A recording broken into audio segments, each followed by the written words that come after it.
ورحمة الله تعالى وبركاته.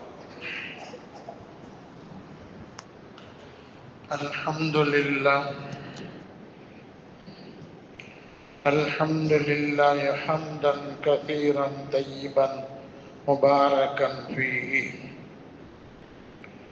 نشهد أنه لا إله إلا الله وحده لا شريك له،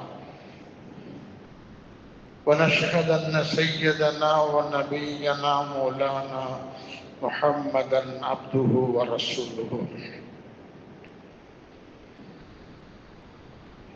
اللهم صل على محمد وعلى آل محمد كما صليت على إبراهيم وعلى آل إبراهيم،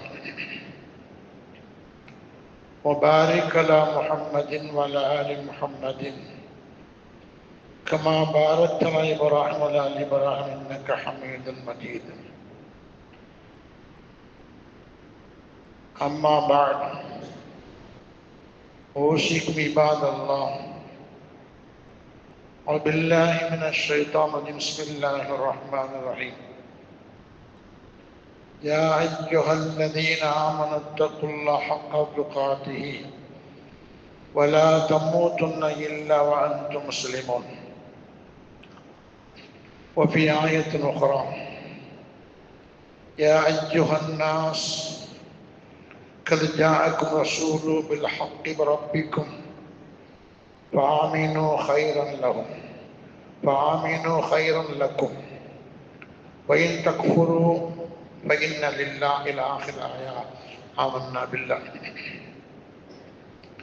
عن أبي هريرة رضي الله عنه قال قال رسول الله صلى الله عليه وسلم: كل أمة يدخل الجنة إلا من أبى. قيل من أبى؟ قال: من أطاعني دخل الجنة ومن عصاني فقد أبى. وكما قال عليه الصلاة والسلام. رواه البخاري.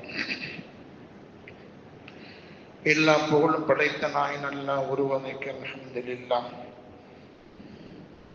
ஸலாத்தும் ஸலாமும் நபி ஸல்லல்லாஹு அலைஹி வஸல்லம் அவர்கள் மீதும், அன்னாரின் சொல்லை சொல்லாலும் செயலாலும் முழுக்க முழுக்க பின்பற்றிய உத்தம சஹாபாக்கள், ஷுஹதாக்கள், சாலிஹீன்கள் நம்ம அனைவரின் மீதும் அல்லாஹ்வின் கிருபை என்றென்று உண்டாவதாக. ஆமீன் யா ரப்பல் ஆலமீன். உலகமெங்கும் இருக்கிற இஸ்லாமியர்கள் சுமார் 2 பில்லியன் இஸ்லாமியர்கள். இந்திய திருநாட்டில் வாழுகிற 19 கோடி இஸ்லாமியர்கள் சொல்றாங்க. இவர்கள் அனைவர்களும் தன் உயிரோடு இருக்கிற காலத்தில் இப்பொழுது அஷ்ஹது அன்ன முஹம்மது ரசூலுல்லாஹ் என்று சொல்லிக்கொண்டு இருப்பவரும் உண்டு, அல்லது அஷ்ஹது அன்ன முஹம்மது ரசூலுல்லாஹ் என்ற வார்த்தையை கேட்பவரும் உண்டு. விளங்குதா? இந்த இஸ்லாமியர்கள் யாரெல்லாம் தொழுகிறார்களோ சுமார் ஒரு குறிப்பிட்ட சமூகம், ஒரு தொகை, ஒரு 99% வச்சுக்கிடுவோம், உலகமெங்கும் இருக்கிற இஸ்லாமியர்கள் தொழுகிறார்கள். இந்த அனைத்து இஸ்லாமியர்களும் ஒவ்வொரு தொழுகையிலும் அஷ்ஹது அன்ன முஹம்மது ரசூலுல்லாஹ் என்று சொல்லிக்கொண்டு இருக்கிறார்கள். தொழுகாதவர்கள் இந்த அஷ்ஹது அன்ன முஹம்மது ரசூலுல்லாஹ் வார்த்தையை காதால் கேட்கிறார்கள். எதன் மூலமா? அதான் பாங்க சொல்வதன் மூலமாக. குறிப்பா இஸ்லாமியர்கள் தொழுகிற பாக்கியம் பெற்றவர்கள் அஷ்ஹது அன்ன முஹம்மது ரசூலுல்லாஹ் என்கிற வார்த்தையை மொழிகிறார்கள். தொழுகக்கூடியவரும் தொழுகாதவர்களும் அஷ்ஹது அன்ன முஹம்மது ரசூலுல்லாஹ் வார்த்தை காதால் கேட்கிறார்கள். நபி பிறந்த மாதமாக இருப்பதினால் அவர்களை பற்றி சில செய்தி உங்களுக்கு நான் சொல்ல இருக்கிறேன். இந்த ஜும்மா பிரசங்கத்தில் செய்ததுதான். குர்ஆன்ல அல்லாஹ் சொல்லி காட்டுறான், ஒட்டுமொத்த மனிதர்களுக்கும் சொல்லுகிறான், யா அய்யுஹன் நாஸ், நபியுடைய வாழ்ந்த காலத்தில் இருக்கிற மனிதர்கள் தொட்டு இனி வர இருக்கிற அனைத்து மனிதர்களும், இஸ்லாமியர்கள் மட்டுமல்ல ஒட்டுமொத்த மனிதருக்கு குர்ஆன் சொல்லுகிறது, யா அய்யுஹன் நாஸ் கத் ஜாஅக்கும் ரசூலு பில் ஹக், உங்களிடம் ரசூல் உண்மையை கொண்டு வந்திருக்கிறார், ரப்பிக்கும் அல்லாஹ்விடமிருந்து, ஃபாமினு ஹைரன் லக்கும் வயின் தக்ஃபுரு ஃபஇன்ன லில்லாஹ். சொல்ற வாக்கியத்தை பாருங்க. ஃபாமினு, நீங்கள் ஈமான் கொண்டால், நம்பினால், ஹைரன் லக்கும், உங்களுக்கு நன்மை, வயின் தக்ஃபுரு, நீங்க அதை ஏற்றுக்கொள்ளாமல் இருந்தால், ஃபஇன்ன லில்லாஹ், அல்லாஹ்வுக்கு எந்த இழப்பும் எந்த குறையும் ஏற்படாது. நபியின் வருகை ஒட்டுமொத்த மனிதர்களுக்கு ஹைர், நலவாக இருக்கிறது என்று அல்லாஹ் சொல்லி காட்டுகிறார். எனவே அந்த நபியினுடைய வரலாறை, அவர்கள் பற்றிய செய்தியை நாம் தெரிந்து வைத்திருப்பதும், அந்த நபியின் மீது சதா ஸலவாத் சொல்லி வருவதும் நம் மீது பிரதான கடமை என்று சொல்லப்படுகிறது.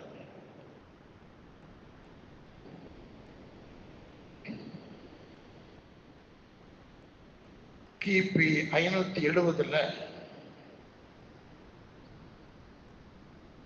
ரபியுல் அவ்வல் பிறை 12 அன்று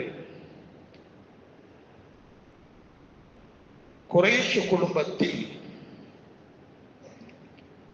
அப்துல்லா என்பவருக்கும் ஆமினா என்பவர்களுக்கும் ஒரு குழந்தை பிறக்கிறது. மக்காவில் திங்கட்கிழமை அதிகாலை பொழுதில் 570 கிபி மக்காவில் குறைஷ் குடும்பத்தில் அப்துல்லா ஆமினா தம்பதியர்களுக்கு ஒரு குழந்தை திங்கட்கிழமை அதிகாலை பிறக்கிறது. குடும்பத்தின் தலைவர் பாட்டனார் அந்த குழந்தைக்கு முஹம்மது என்று பெயர் வைக்கிறார். முஹம்மது அலைஹிஸ்ஸலாம் அவர்கள் பிறப்பதற்கு முன்னால் தந்தை இழந்தார். பிறந்த பிறகு சிறிது காலம் கழித்து தாயையும் இழந்தார்கள். இதுதான் வரலாறு. பிறப்பு செய்தி இதுதான். அவர்கள் பிறப்பதற்கு என்ன காரணம் என்பதை குர்ஆன் சொல்லிவிட்டது. ரப்பிடமிருந்து ரசூல் உங்களுக்கு வந்திருக்கிறார், அவரை ஏற்றுக்கொண்டால் உங்களுக்கு நல்லது என்று அல்லாஹ் சொல்லிவிட்டான். நம் மீது கருணை கொண்டவன், நம் மீது இறக்கப்பட்டவன், நாம் சொர்க்கத்துக்கு செல்லணும் என்பதற்காக வேண்டி ஆர்வப்பட்ட அல்லாஹ் உங்களுக்கு நல்லது என்று சொல்லுகிறான். இது அப்படியே ஹதீஸை பார்ப்போம். நபி சொல்லுகிறாங்க, குல்லு உம்மத்தின் யதுகுல் ஜன்னா இல்லா மன் அபா, என் சமூகத்தில் அனைத்து நபர்களும் சொர்க்கம் செல்வார்கள். தெரிஞ்சுக்கணும், முஹம்மது ரசூலுல்லாஹ் சொல்லணும், நமக்கு மட்டும் நம்பி அல்ல, இங்கு இருக்கிற அனைத்து மனிதர்களுக்கும் நபியாக அல்லாஹ் அனுப்பி இருக்கிறான். ஏற்றுக்கொண்டதால் இஸ்லாமியர்கள் நாம் ஏற்றிருக்கிறோம். என்னுடைய உம்மத்தில் இருக்கிற அனைத்து மனிதர்களும் சொர்க்கம் செல்வார்கள் இல்லா மன் அபா. அந்த அபாங்கிற வார்த்தைக்கு சஹாபிகளுக்கு அர்த்தம் புரியல. காலமன் அபா, யார் ரசூலல்லாஹ் அபான்னா என்ன அப்படின்னு கேட்கிறாங்க.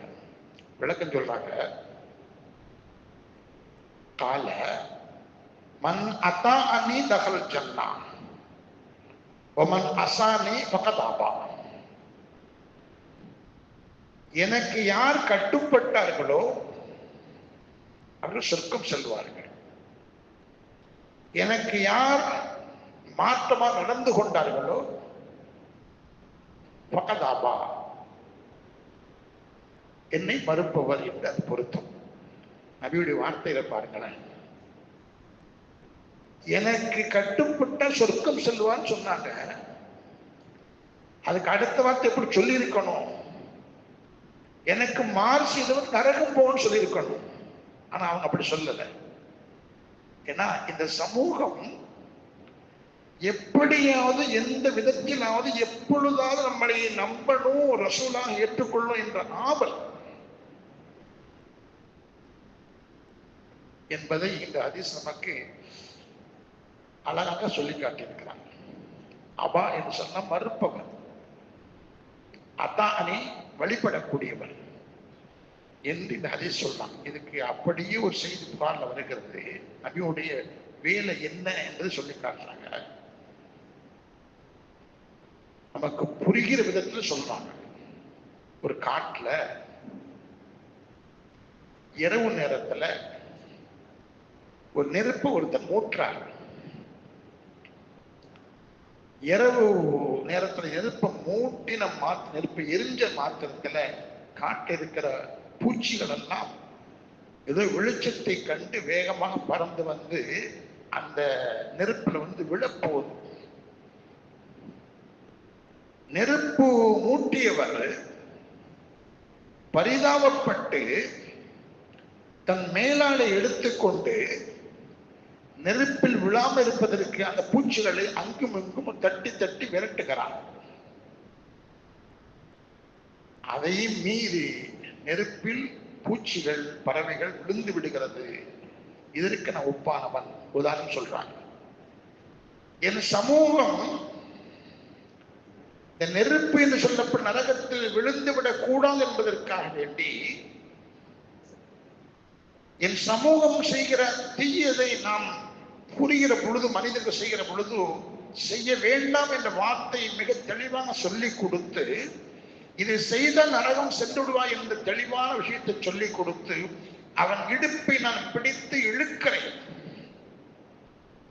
ஆனால் என்னை மீறியும் அந்த அடியான் என் உம்மத்து கையை தட்டிவிட்டு அந்த நெருப்பு மூட்டி எப்படி அந்த பூச்சிகளை தன் துண்டால் விரட்டுகிறான், அது போன்று இடுப்பை பிடித்து இழுக்கிறை என்னுடைய கையை தட்டிவிட்டு மீண்டும் நரகத்துக்கு போறாங்க அப்படின்னு சொன்னவர்கள் தான் வந்திருக்கிற நோக்கம் என்ன, என்னுடைய சேவை என்ன என்பதை மிக சுருக்கமா சொல்லிட்டாங்க. எனவே அப்படிப்பட்ட நபியின் மீது நம் மீது அளவு கடந்து ஒரு பாசத்தை வைத்திருக்கிறார். நாம் அழுதால் அவங்க அழுதுருவாங்க. நம்ம சொர்க்கம் செல்லாம இருந்து அழுதுருவாங்க. அந்த நபியை நாம் போற்றணும், வழி நடக்கணும், செய்தியை படிக்கணும், வாழ்க்கையை நாம் நடைமுறைப்படுத்தி செல்லணும் என்பதுதான் அல்லாஹ் ரசூல் நமக்கு சொல்லுகிற போதனை. இப்ப அந்த நபியை பத்தி பார்ப்போம்.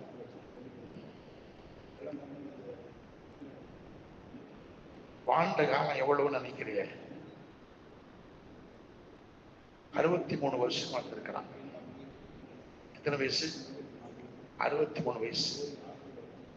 சரி, நபி பட்டம் கிடைத்த பிறகு இந்த தீனை மக்களுக்கு எடுத்து சொன்ன வருஷம் இவ்வளவு? 23 வருஷம். 40 வயசு வரைக்கும் இருந்தாங்க.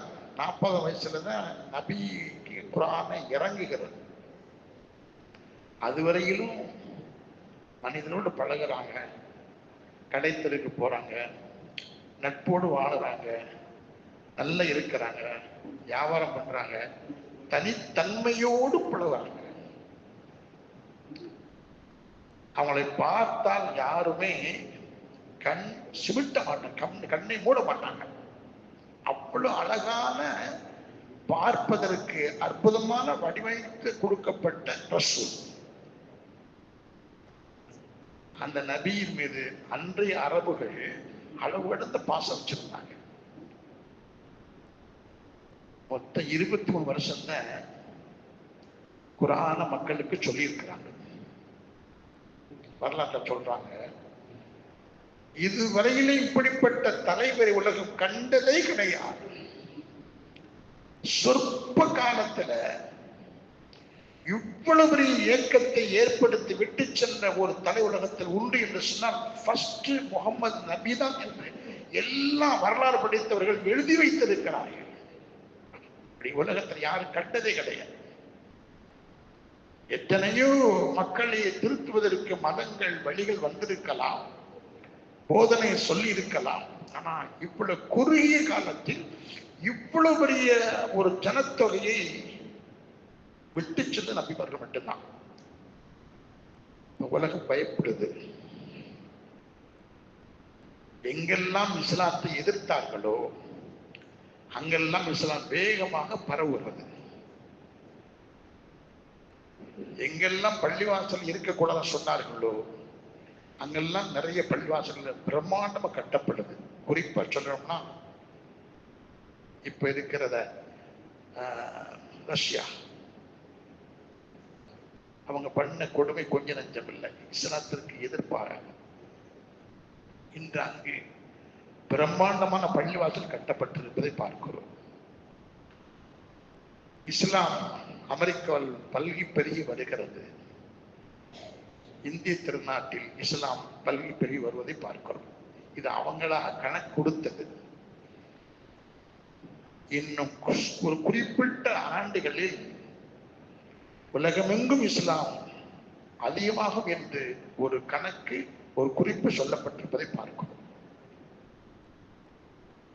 இஸ்லாம் இப்படி வேகமா வளர்வதற்கு என்ன காரணம்? நபி கொடுத்த ஒரு நற்போதனை, நல்ல செயல். வெறுமனை இஸ்லாம் தொழுக மட்டும் சொல்லல, வெறுமனை இஸ்லாம் நோன்பு இருக்குன்னு சொல்லல. நபி அவர்கள் சஹாபாக்களிடம் ஒரு செய்தியை கொண்டு போகிற பொழுது புரிகிற விதத்தில் இறைவனோடு அந்த செய்தி இணைச்சு சொல்லுவாங்க என்பதை வரலாறு பார்க்கிறோம். ஒரு நபி சொல்றாரு, யார சொல்லலாம், நான் யுத்தத்தில் கலந்து கொண்டேன். யுத்தத்தில் எதிரிகளை விட்டுட்டு போயிட்டாங்கன்னா அது நமக்கு சொந்தம். அது அடிமை பெண்ணாக இருக்கலாம், தங்கமாக இருக்கலாம், இன்ன பல பொருளாக இருக்கலாம்.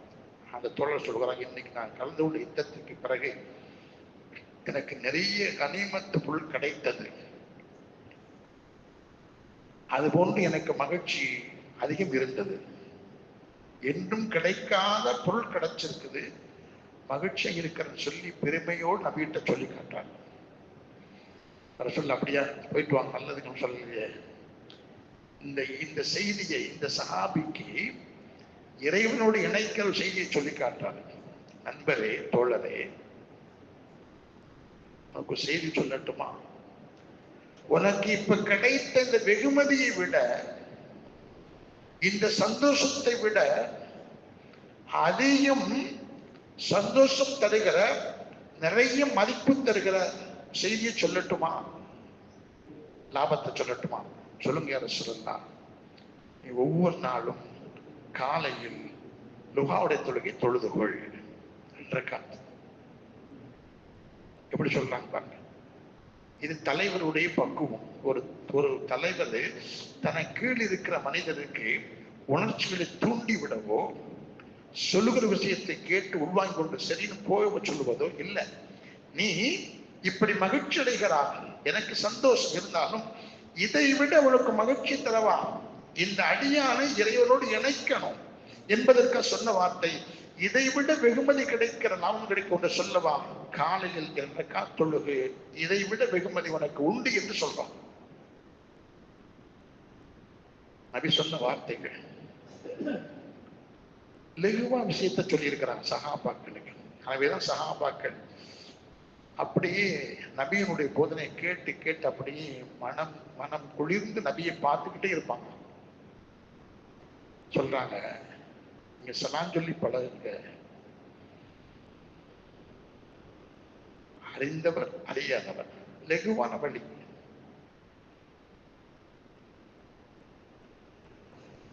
சலாத்தினிய பரப்புங்க அப்படின்னு சொல்றாங்க. அப்புறம் சொல்றாங்க, நீங்க சொர்க்கம் செல்லணுமா, பசித்தவருக்கு உணவு கொடுங்க அப்படின்னு சொல்லி காட்டுறாங்க. சஹாபாக்களிடத்தை சொல்ற செய்தி, ஹதீஸ்ல பதிவு செய்யப்பட்ட விஷயத்தை நம்முடைய முன்னோர்கள் பதிவு செய்திருக்கிறாங்க. சஹாபாக்கள் செய்தி சொல்லி இருக்கிறாங்க. இதைத்தான் உலகமெங்கும் இஸ்லாமியர்கள் தன் வாழ்க்கையில நடைமுறைப்படுத்துவதனால், செயல்படுத்துவதனால் இஸ்லாமியன் போற்றப்படுகிறான். அந்த பாய் நீங்க எல்லாம் வரலங்க, பார்த்தோம்ல கொரோனா காலத்துல இந்த உணர்வை நபி அவர்கள் ஊட்டி ஊட்டி வளர்த்த நம்முடைய சமுதாயத்தை சார்ந்தவர்கள் கொரோனா என்ற நோயுடைய காலத்தில் அந்த கொரோனா பாதிக்கப்பட்டு இறந்தவருடைய மகன் குடும்பம் பக்கத்துல வரல. அதை அடக்குவதற்கு புதைப்பதற்கு அவனுக்கு மனமில்லை. ஆனால் நம் சமூகத்தை சார்ந்தவர்கள் அன்று சொன்ன அந்த விஷயம், நீ பிறருக்கு ஒன்னால், கரத்தால், செயலால், சிந்தனையால் உதவி செய்து கொண்டே இருக்கின்ற சொன்ன விஷயத்தை உள்வாங்கிக் கொண்டு பரம்பரையாக சமூகத்தில் தன்னை ஆட்படுத்திக் கொள்ளும் சமூகத்தை சார்ந்த வாலிபர்கள் ஈடுபட்டு செயல்படுத்தினால நீங்க என்னங்க அந்த இஸ்லாமியர் செய்தார் பாருங்க, தொட்டு தூக்கினார், அடக்கம் செய்தார் என்று சொல்லுகிற பொழுது எவ்வளவு மகிழ்ச்சி. இதை கண்டு பார்த்த பிறதான் அவர்கள் எல்லாம் தன் சமூகத்தை சேர்ந்த, குறிப்பா பிரியம் இருந்தாலும் தன் பிறக்கிற குழந்தைக்கு தன்னுடைய அந்த இஸ்லாமியர் பெயரை வச்சிருக்கிற பாருங்க. வெள்ளத்துல பார்த்தவங்க கழிவு சென்னையில ஒரு கர்ப்பமான ஒரு தாயை இஸ்லாமியன் தன் உயிரையும் பெரிதென்று நினைக்காமல் பாதுகாத்து, அந்த கர்ப்பஸ்திரியை பாதுகாத்து மருத்துவமனை சேர்த்து குழந்தை பிறக்க வைத்த அந்த பெண் குழந்தைக்கு அந்த பெண்மணி ஆண்மனுடைய, இஸ்லாமிய ஆண்மனுடைய பெயரை வைக்கிறான். ஏன்? அவன் செய்த பணி, அவன் செய்த ஒரு சேவை. அந்த பெண்ணுக்கு பெண் குழந்தை பிறந்திருந்தும் கூட பெண் குழந்தைக்கு இஸ்லாமியன் ஆண்மகனுடைய பெயரை வைப்பதை பார்க்கிறோம். அந்த அளவுக்கு நம்ம சமூகத்தை சார்ந்தவர்கள் இப்படி ஏன் சொல்றோம்னா, இதை செய்து காட்டியதனால இந்த இஸ்லாம் வேக வேகமாக உலகத்தில் பரவுகிறது என்பதை உங்களுக்கு சொல்லி காட்டுகிறோம். இபாதத் என்ற தொழுகை மட்டுமல்ல, எல்லாம் கூடிதான். இஸ்லாமியனுடைய சேவைகள், இஸ்லாமியனுடைய சிந்தனைகள் அனைத்தும் ஒருங்கிணைந்து வருகிற பொழுது அவனுக்கு உண்மையிலேயே அந்த அளவுக்கு சமூகம் உயர்ந்திருப்பதை பார்க்க முடிகிறது. அது இருக்கணும், இருக்கும். கடைசி ஒரு செய்தி சொல்லி முடிச்சுக்கிறேன். நபியுடைய பேர் இருந்து முஹம்மது ரசூலுல்லா அப்படின்னு சொல்லி அல்லாஹ் சொல்லி வச்சிருக்க. எனக்கு போன வாரம் ஒரு செய்தி சொன்னேன். அல்லாஹ் மற்ற நபிமார்களை கூப்பிடுவதற்கும் நம் நபியை கூப்பிடுவதற்கும் வித்தியாசம் இருக்கு. இப்ப உலகத்துல அப்துல் கலாம் இருப்பாங்க, அம்மாவோ நண்பரோ அப்துல் கலாம் கூப்பிடுவார், அல்லது பாசமா மாப்பிள்ளை மச்சான் கூப்பிடுவாங்க. அல்லாஹ் என்றைக்கு குர்ஆன்ல பாருங்களேன், முஹம்மது என்று தனியாக அழைத்ததே கிடையாது. ஆதம் என்று கூப்பிடுவான், ஓ ஆதமே என்று பெயரை சொல்ல அழைப்பான். தன் நண்பர் என்று அல்லாஹ் சொல்லிக்கிற யா இப்ராஹீம் என்று அழைப்பான், யா மூசா என்று அழைப்பான் அலைஹிஸ்ஸலாம், யா ஈசா என்று அழைத்திருக்கிறான், யா அய்யூப் என்று அழைத்திருக்க. இப்படி நபிமார்களை கூப்பிடுகிற பொழுது கொஞ்சம் பேசாம இருந்தா நல்லா இருக்கும்னு நினைக்கிறேன். சொன்னான், அதாவது செய்தி சென்றடையணும், கொஞ்சம் கொஞ்சம் அமைதி அமைதி அமைதி அல்ல அல்ல சொல்ல. குர்ஆன்ல அல்லாஹ் தஆலா இப்படி நபிமார்கள் அழைக்கிற பொழுது பெயர் சொல்லி அழைப்பான். யா ஆதம், யா இப்ராஹிம், யா ஈசா, யா மூசா, யா யூனுஸ், யா நூஹ் என்று அழைப்பான். ஆனா ரசூலுல்லாஹ் மட்டும் ஒரு காலம் முஹம்மது என்று அழைத்ததே கிடையாது. அழைப்பான் யா ரசூலல்லாஹ் அல்லது முஹம்மது ரசூலுல்லாஹ் அழைப்பான். பெருமனே யா முஹம்மது என்று ஒரு இடத்தில் அல்லாஹ் அழைத்ததே கிடையாது.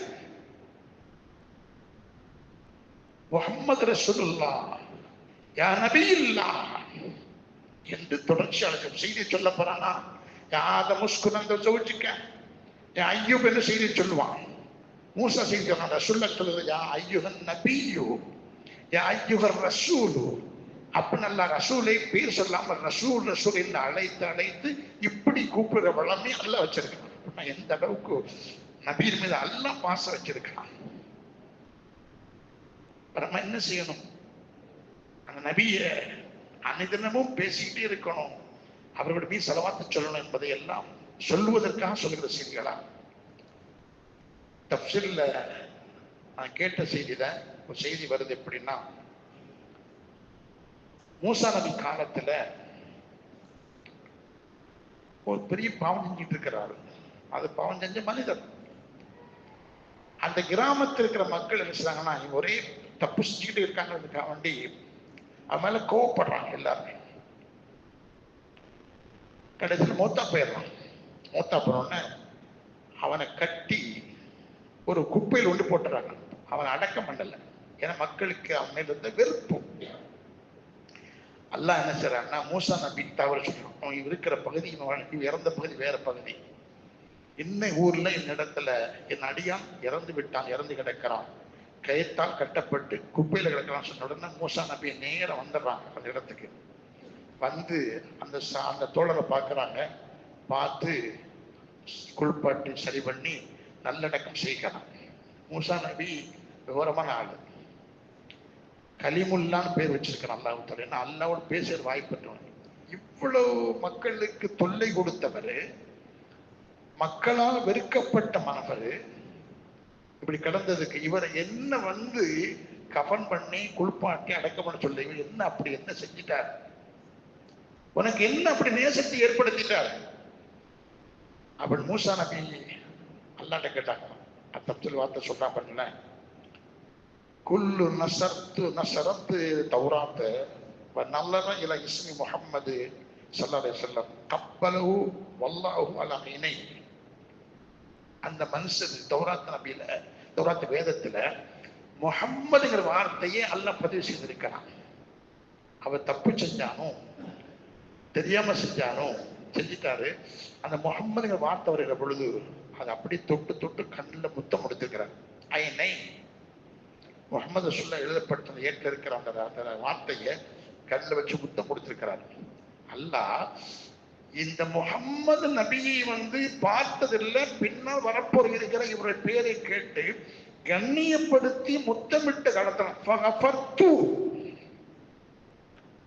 நான் அவர் பாவத்தை மனுஷன் கேட்கிறீல்ல, இவர் என்ன அப்படி சொல்லி இவர் தன் வாழ்க்கையில தௌராத்திற்கு 7 இருக்கிற வார்த்தையை, முகம்மது என்ற பேர் உள்ள வார்த்தை, ரசூலுல்லாஹ்வோட பேரை இருக்கிற வார்த்தையை ஒவ்வொரு நாளும் முத்தமிடுவார். கண்ணில் வைத்து முத்தமிட்டு மோந்து கொள்வார். அந்த காரணத்தில் அவர் பாவத்தை மன்னிச்சுட்டார். இன்னும் சொல்ற மூசாவை இதை செய்ததற்காக வேண்டி அவருக்கு நான்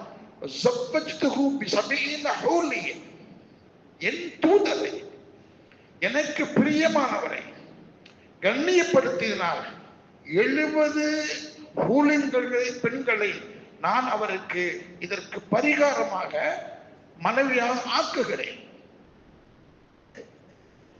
என் ஹபீப் என்னுடைய தூதருடைய பெயரை முத்தமிட்டதினால், கண்ணில் வச்சு ஒத்தி எடுத்ததினால் நான் அவர் செய்த இந்த பாவத்தை மன்னிச்சு, அவர் செய்த பாவத்தை மன்னிச்சு இதற்கு பிரதிபலனாக நான் அவருக்கு 70 ஹூர்களை மனைவியாக கொடுக்க தயாராகிவிட்டு என்று அல்லாஹ் சொன்னதா மூசா நபி பதிவு செய்திருக்கிறான். தப்சீல்ல பார்க்க முடிகிறது.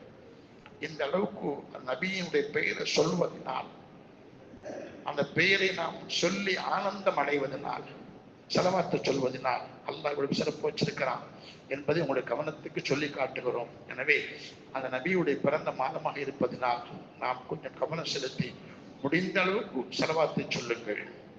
அல்லாஹும்ம ஸல்லி அலா முஹம்மதின் வ அலா ஆலி முஹம்மதின் கமா ஸல்லைத அலா இப்ராஹிம் வ அலா ஆலி இப்ராஹிம் வ பாரிக் அலா முஹம்மதின் வ அலா ஆலி முஹம்மதின் கமா பாரக்த அலா இப்ராஹிம் வ அலா ஆலி இப்ராஹிம் இன்னக ஹமீதும் மஜீத். இந்த ஸலவாத்தை இந்த 2 பில்லியன் இருக்கிற உலகத்தில் இருக்கிற இஸ்லாமியர்கள் ஒவ்வொரு தொழுகையிலும் சொல்லுகிறார்கள். இந்த 2 பில்லியன் வாழ்கிற இஸ்லாமியர்கள் ஒவ்வொரு நாளும் இந்த கலிமாவை வார்த்தை காதால் கேட்கிறார்கள். சொல்றாங்க, நபியே உன் பெயரை போல நாம் உயர்த்தி விட்டோம். அப்படின்னா என்ன? கண்ணியப்படுத்துறோம். எல்லா மனிதர்களும் அவர்களை பற்றி பேசுகிறார்கள். எல்லா மனிதரும் அவரை பற்றி புகழ் மாலை பாடுகிறார்கள். அவர்கள் மீது ஸலவாத்து சொல்வது என்பதற்காக அல்லாஹ் உன் புகழ்ச்சியை, உன் புகழை நாம் உலகமெங்கும் நாம் உயர்த்தி இருக்கிறோம் என்று அல்லாஹ் சொல்லி காட்டுகிறான். அப்படிப்பட்ட நபியை நாம் அனைதினமும் போடுவோம், ஸலவாத்து சொல்வோம். நம் பாவக்கரைகள் நீங்குவதற்கு அது காரணமாக இருக்கும். மனக்கவலை நீங்குவதற்கு அது காரணமாக அமைகிறது என்பதை எல்லாம் உங்களுக்கு ஞாபகப்படுத்தி வரும். அல்லாஹ் ரப்பே ரஹ்மானின் சிறப்பான மாதத்தில் நாங்கள் செய்த தவறை எல்லாம் குற்றத்தை மன்னிச்சு நபியுமே ஸலவாத்தோட பாக்கியத்தை தந்து அதன் மூலமாக நாங்கள் அனைவரும் இப்படி இங்கிருக்கிறோமோ அதுபோன்று நபிகளோடு இவர்களோடு சொர்க்கத்திருப்பதுக்கு அனைவருக்கும் நல்வழி செய்வாயாக. ஆமீன். அஸ்ஸலாமு அலைக்கும் வரஹ்மத்துல்லாஹி வபரகாத்துஹு.